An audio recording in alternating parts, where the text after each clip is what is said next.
Well, there's traits for that that can increase your attack rate, can increase the power of your debuffs on enemies. So more variety equals more builds. Every class now has roughly 30 traits, and those traits you can spend between 1 to 5 points in them. That adds up to roughly right now about 90 points per character. And when you consider that you can only get about 29, 30 trait points, it's a lot of customization. So even if we look at this and decide, well, maybe this is too many traits, we'll just reduce the point spending in it because we want to keep the customization really high. So, and one of the last reasons that we really wanted to do this is that there was always a bad decision to make in the previous skill trees where you knew that a passive skill like this, if I take this, it gives me more armor. Well, that's a good skill, and mathematically it makes sense, but math kind of sucks. Like, this is, if Diablo is the active skill, then this guy's passive. Like, I want to spend points in Whirlwind. I don't want to spend points in more armor.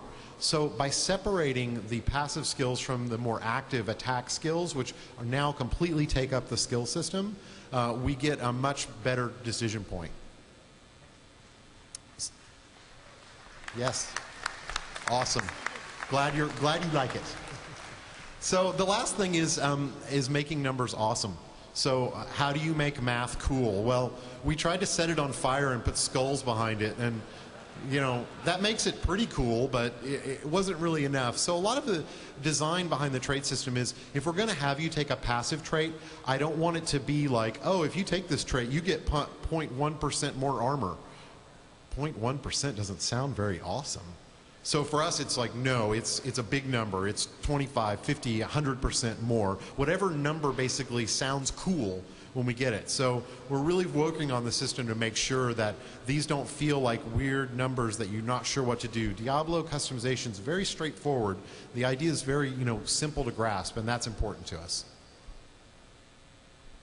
So we don't consider the system done yet, so I love to share kind of our process with all of you. What's on our to-do list? Well, the UI is not awesome, and it's okay for me to say that because I designed it.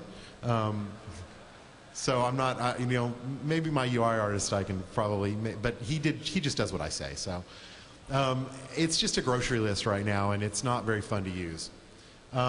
Gaining them every other level isn't perfect. It may be fine, we may ship with that, but right now it feels kind of like, it feels a little weird, like you don't almost know when your trait points are going to show up, and that doesn't feel awesome.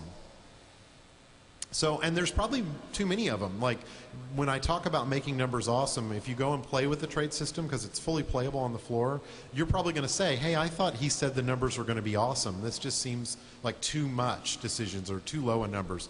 And the truth is, you're probably right. Like, we're looking at that now and saying, maybe we didn't quite get it right. All right, I'm going to pass it back to Kevin.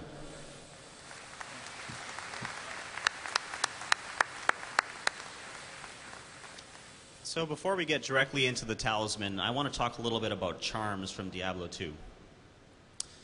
So the charm system, if you're not familiar with it, was a very simple cost-benefit thing, that there was these objects that would sit in your inventory. They take up some of your inventory space, but they would give you a wide variety of bonuses. So this was good. We liked the concept behind the system, and we liked the charms themselves. But what it led to was people keeping as many charms as they could and keeping a tiny bit of inventory space. And we didn't think that that was a great choice to have to make. And you couldn't kill or resist taking the charms because they augmented your build so well. So, how have we solved this? The talisman, click, there we go, is a dedicated inventory for your charms.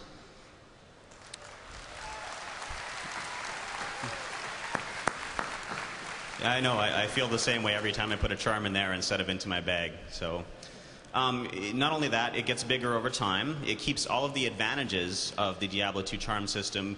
You have more charms than you can fit in there, so you still have to choose, pick and choose which ones you're going to have to augment your build. So now that we had a better spot to put your charms and a much nicer spot to put your charms for your sake, we wanted to work on the charms themselves. So how have charms evolved? Well, the bonuses for charms in Diablo 2 were very, very incredibly varied. There was almost no sort of bonus that they didn't have. And in Diablo 3, we're going to have them concentrate on your core attributes. So this is very much about customizing your build, about augmenting, you know, what weaknesses you have, or making your strengths better, etc. So the charms are going to be a core part of your build, so they're still very important. And there's different tiers of them in the game, so as you go forward, you're going to be playing with your charms a lot. As you choose new skills, you'll be choosing different charms to try to make up for the options that you chose. And that is the Talisman.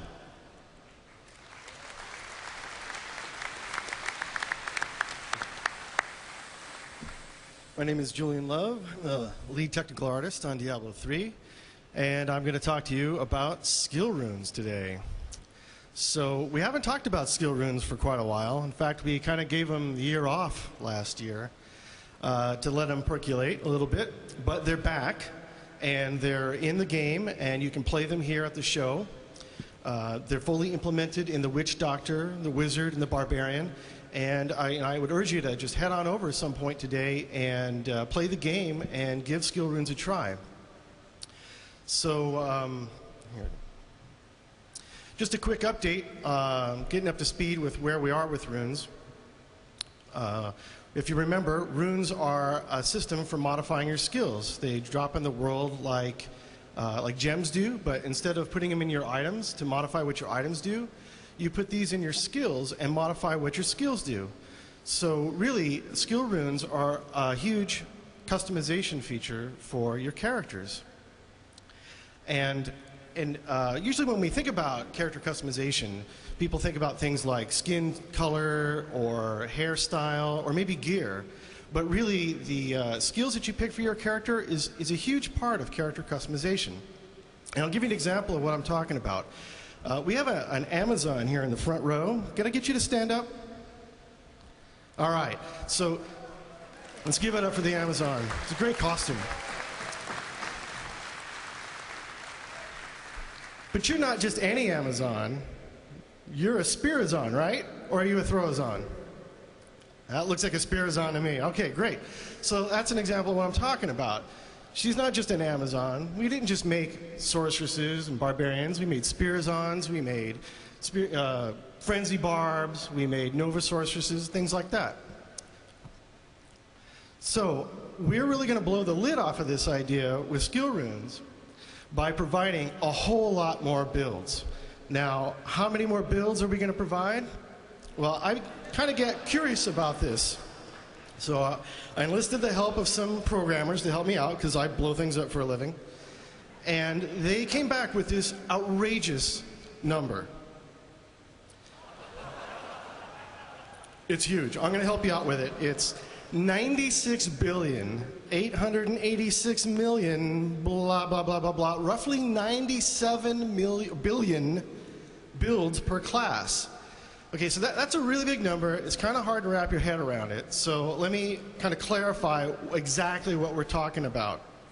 Okay, so this is the number of skill combinations with runes that you can have per class.